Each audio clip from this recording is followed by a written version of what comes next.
نحمده ونصلي ونسلم على رسوله الكريم اما بعد فاعوذ باللہ من الشیطان الرجیم بسم اللہ الرحمن الرحیم۔ سوشل میڈیا کے صارفین کے لیے آج جو پروگرام ہم ریکارڈ کروانا چاہ رہے ہیں وہ ہمارے تمام ہی ناظرین کو تقریباً پتہ بھی ہے، میں دوبارہ بتا بھی دیتا ہوں کہ ہمارا ایک ہی مقصد ہے کہ ہم اس معاشرے میں برائیوں کو کس طرح ختم کر سکتے ہیں، اور پھر نہ صرف معاشرے میں برائیوں کو ختم کرنا ہے بلکہ اس معاشرے کو دوبارہ ایک اسلامی طرز کے اوپر لے کر آنا، یہ بھی ایک اہم موضوع ہے ہمارا، جو کہ ہم اس کے اوپر محنت بھی کر رہے ہیں، اور آپ کے کمنٹس بھی ہماری رہنمائی کرتے رہتے ہیں۔ آپ ہمیں اپنے کمنٹس کے ذریعے سے آگاہ کریں اور ہماری رہنمائی کریں کہ ہم معاشرے میں کس طرح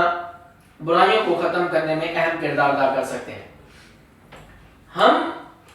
اگر آج سے تقریباً 1000 سال پہلے پیچھے چلے جائیں تو ہم ایک ایسا معاشرہ نظر آتا ہے، ہمیں ایک ایسا معاشرہ نظر آتا ہے جو کہ مکمل اسلام کے اوپر تھا، جو مکمل اسلامی تعلیمات کو فالو کرتا تھا، مکمل اسلامی قوانین ان کے اوپر لاگو تھے۔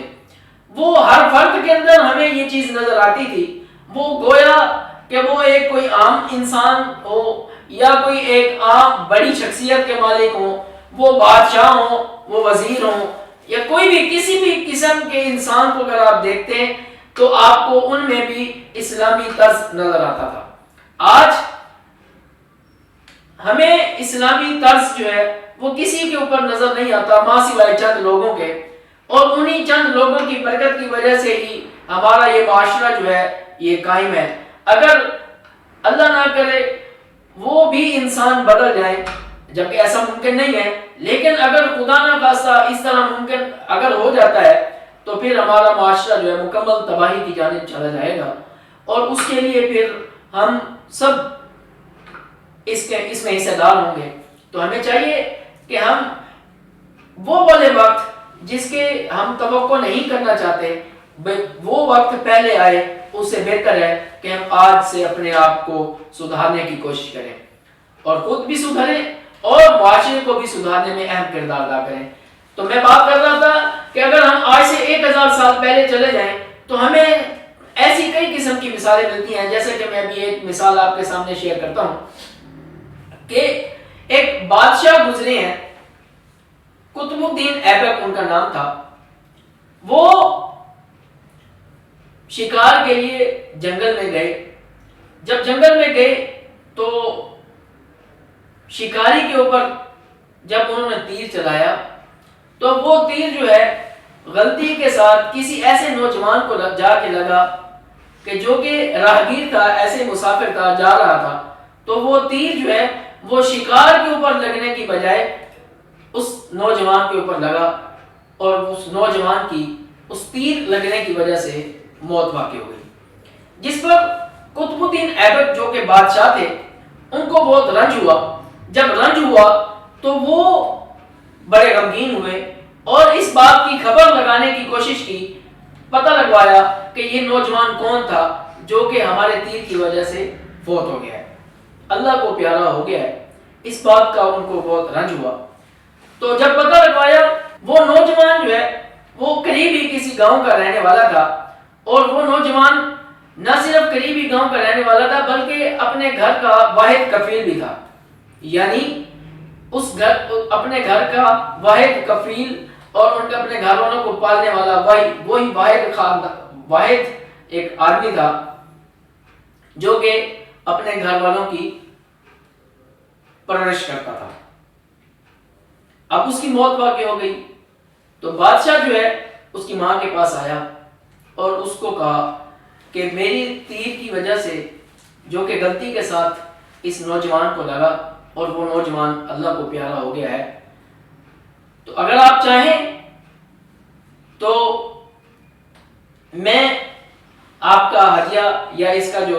جرمانہ ہے یا اس کا جو بھی دیت ہے یا میرے خلاف اگر کوئی مقدمہ چلانا چاہیں تو میں اپنے آپ کو پیش کرنے کے لیے تیار ہوں۔ تو وہ عورت، نوجوان کی جو ماں تھی، وہ بڑی غمگین ہوئی، روتی ہوئی بے ہوش ہو گئی، اٹھی تو اس نے بولا کہ میں ایسے بادشاہ کو دوبارہ کیسے کھو دوں کہ جو اپنے خلاف خود مقدمہ چلانے کے لیے مجھے اپنے سامنے پیش کر رہا ہے، تو ہمیں ایسے بادشاہ دوبارہ نہیں ملیں گے، لہٰذا میں اس مقدمے سے بری الذمہ ہونا چاہتی ہوں اور آپ کو آزاد کرتی ہوں، لہٰذا آج سے آپ ہی میرے بیٹے ہیں۔ بادشاہ کو تسلی نہ ہوئی، بادشاہ پھر خود ہی قاضی کے پاس گیا اور اس کو بولا کہ میرے خلاف آپ مقدمہ چلائیں، اور مقدمہ جو ہے وہ قتل کا ہے۔ اب قاضی صاحب نے بادشاہ کو بلوایا، کٹہرے میں کھڑا کیا اور ان سے سوالات کیے،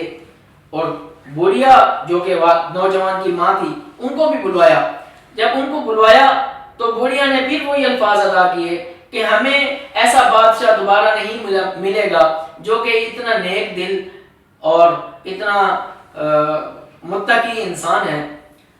ہمیں ایسے بادشاہ سے دوبارہ ایسی کوئی توقعات نہیں کرنی چاہیے کہ جو کہ اتنا متقی ہو۔ تو میں اپنی اس مقدمے سے بری الذمہ ہوتی ہوں اور ان کو معاف کرتی ہوں۔ جب یہ بات قاضی کو پتہ لگی، قاضی نے جب یہ باتیں سنی تو قاضی نے جو ہے بادشاہ کو بری کر دیا، اور ساتھ ہی یہ بھی الفاظ بول دیے کہ اگر آپ میرے سامنے اپنی بادشاہت کو ظاہر کرتے تو میں آپ کو بوڑھیا کی بجائے خود ہی اس کی سزا دلواتا،